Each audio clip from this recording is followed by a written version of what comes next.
उत्तर प्रदेश की मुख्य विपक्षी पार्टी समाजवादी पार्टी योगी सरकार पर अक्सर ही हमलावर रहती है, सरकार की कार्यप्रणाली पर सवाल उठाती रहती है।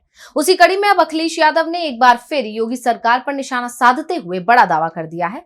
क्या है अखिलेश यादव का दावा, जानिए इस रिपोर्ट में। अखिलेश यादव ने योगी सरकार पर एक बार फिर हमला करते हुए दावा किया कि यूपी में 1,93,000 शिक्षकों की भर्ती के लिए हाल ही में जारी विज्ञापन महज एक राजनीतिक जुमला है और ये 2027 के विधानसभा चुनाव में सत्तारूढ़ पार्टी को महंगा पड़ेगा।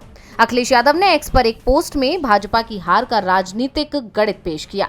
उन्होंने कहा, 1,93,000 शिक्षक भर्तियों के जुमलाई विज्ञापन से जन्मा 2027 के चुनाव में भाजपा की हार का राजनीतिक गणित।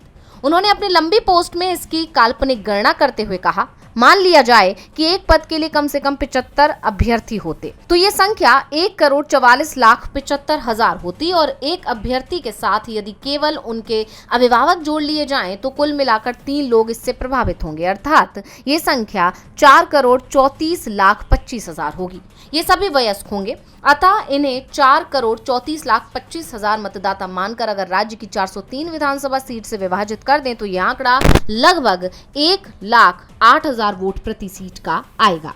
उन्होंने ये भी कहा कि अगर इनमें से आधे को भी बीजेपी का मतदाता मान लें, चूंकि बीजेपी 50% जनाधार की जुमलाई बात करती आई है, तो हर सीट पर लगभग 54,000 मतों का नुकसान बीजेपी को होना तय है। उन्होंने कहा कि इस परिस्थिति में बीजेपी 2027 के राज्य विधानसभा चुनावों में दहाई सीट पर ही सिमट जाएगी। वैसे भी कुछ उल्लेखनीय कारणों से भाजपा सरकार के विरोध में राज्य की जनता पूरी तरह आक्रोशित है और भाजपा को 2027 के चुनाव में बुरी तरह से हराने और हटाने के लिए कमर कसकर तैयार है। अब अखिलेश यादव का ये ट्वीट बता रहा है कि वो अभी से 2027 विधानसभा चुनाव की तैयारी में जुट गए हैं। डीवी लाइव उत्तर प्रदेश की रिपोर्ट।